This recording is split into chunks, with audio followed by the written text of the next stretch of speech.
بسم اللہ الرحمن الرحیم۔ السلام علیکم معزز خواتین و حضرات۔ اللہ تعالیٰ جب کسی کو پیغمبری اور بادشاہی عطا فرماتا ہے تو اسے آزمائشوں میں ڈالتا ہے۔ حضرت سلیمان علیہ السلام کو بھی اللہ تعالیٰ نے مختلف آزمائشوں میں ڈالا، جن میں آپ ثابت قدم رہے اور کامیاب رہے۔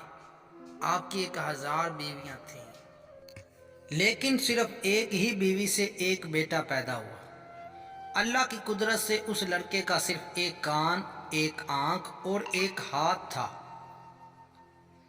اس کا ہر عضو بدن نصف معلوم ہوتا تھا۔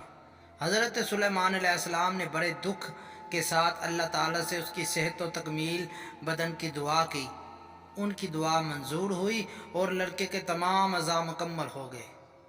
اب اس کا جسم عام انسانوں کی طرح مکمل تھا۔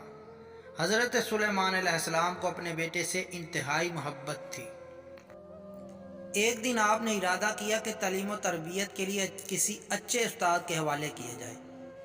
جنات کو آپ کے ارادے کا علم ہوا تو ایک جن نے آپ سے کہا، حضور لڑکا میرے حوالے کر دیں، میں اسے اچھی طرح پڑھاؤں گا۔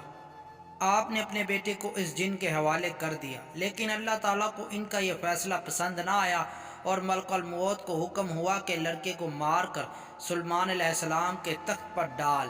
چنانچہ ایسا ہی ہوا۔ حضرت سلیمان علیہ السلام کو بیٹے کے مرنے کا بہت دکھ ہوا، لیکن اسے اللہ کی رضا مان کر آپ نے صبر کیا۔